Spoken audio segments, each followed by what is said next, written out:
Hi, my name is Danielle Iskandar, and I'm a junior in the College of Arts and Sciences at Emory University. Today I will be talking about Cicerarietnum L, or more commonly known as the chickpea. Cicerarietnum is a member of the Papulinaceae family. Its common names are chickpea, garbanzo bean, hummus, and bengal gram.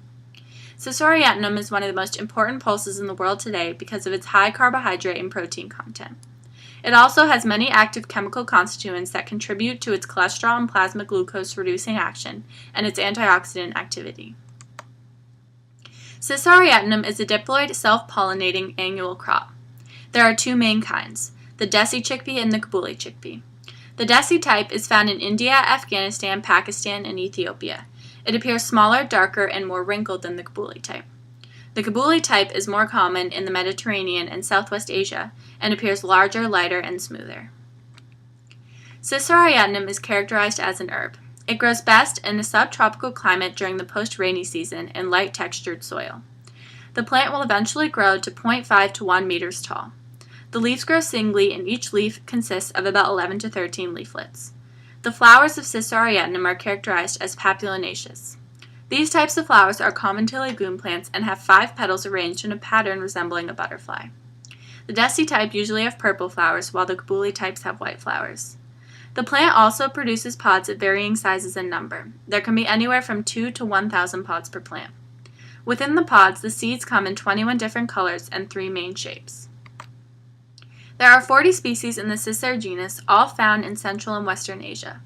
Of these 40, Cicer reticulatum was determined to be the wild progenitor of Cicerarietnum. The point of origin of the domesticated chickpea is the Fertile Crescent, specifically southeastern Turkey. Remains of the domesticated chickpea were first found in 8000 BCE. The movement of the chickpea from Southwest Asia to Europe is associated with the introduction of agriculture in these places and has led people to believe that chickpeas were part of the Southwest Asian Neolithic food production package. This package consisted of grain crops such as lentils and peas, as well as domesticated animals. Today, Cicerarietnum can be found in 33 countries as an agricultural crop. Evidence of the use of chickpea in ancient times can be found in the classical world in Plato's work, The Republic. In this work, Socrates talks about chickpeas and their use as after-dinner snacks. Claude Galen, an ancient philosopher and physician, also talked about chickpeas. He thought that chickpeas were more nutritious and caused less flatulence compared to other beans. Chickpeas were also found in medieval cookbooks in Italy and Spain. One specific dish prepared by the Jewish people for the Sabbath was a slow-cooked stew of chickpeas with meat called adafina. No existing recipes of adafina remain, but similar dishes are still made in Spain today, such as alla podrida and coquito maggiolino. Cicerarietnum was used as an herbal medication in parts of India and Pakistan. In the Tinsukia district of Assam, India, Cicerarietnum was used as an abortifacient in the form of an infusion of the leaves of the plant. It was also used in the Kurukshetra district of Haryana, India. Here it had 2 folk medicinal applications. Seeds soaked in water were mixed with hot milk to make a tonic, and stems were soaked in water overnight and eaten as a jaundice treatment. In northwest Maharashtra, India, its leaves were given once a day for several days as a stomachache reliever. The chickpea was also used in Pakistan as a traditional herbal remedy for diabetes. It was used to make anti-diabetic powder called safuf and to make anti-diabetic bread, which was eaten for breakfast every day for 2 months. Today, Cicerarietnum is made into dal and then made into besan in India. This flour is used to make many different snack foods. In the Middle East, it is used mainly in a dish called hummus, made of chickpea mixed with tahini, as well as in falafel. In Asia and Africa, Cicerarietnum is eaten roasted, boiled, salted, or fermented, and used in stews, soups, and salads.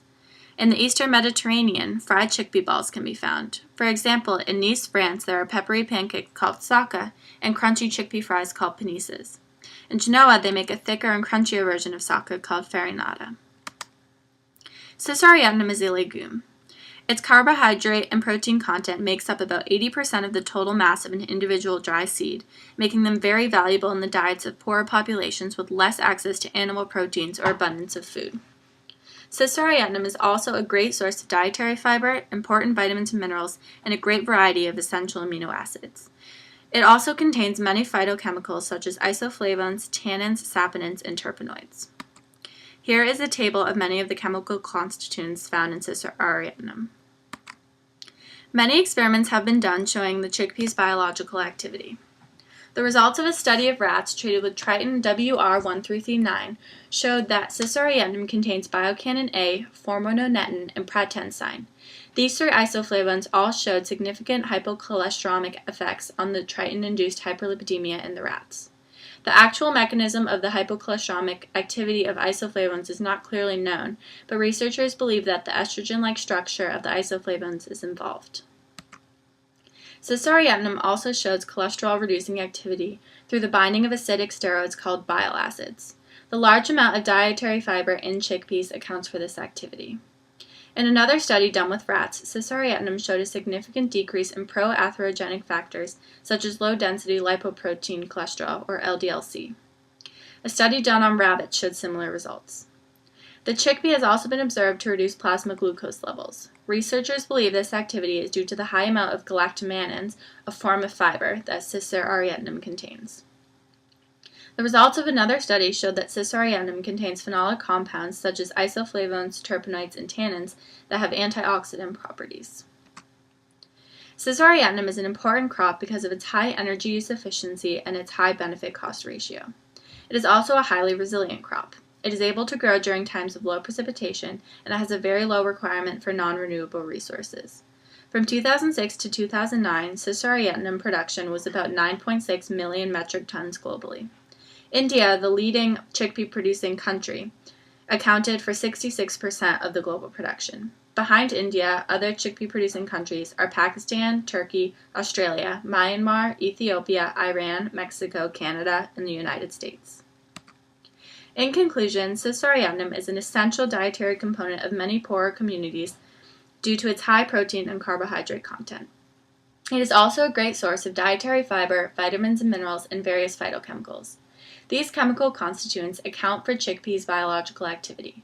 These effects help prevent many common diseases associated with high cholesterol, such as cardiovascular disease, obesity, diabetes, and cancer, and they also help to control chronic inflammation in the body. Although Cisaurietnum is becoming more popular in developed countries like the United States and Canada, it is seen more as a yummy snack such as hummus or falafel than an important functional food. The various health benefits of its different chemical constituents make Cisaurietnum an invaluable food source today that deserves more attention for its various health benefits in developed countries around the world.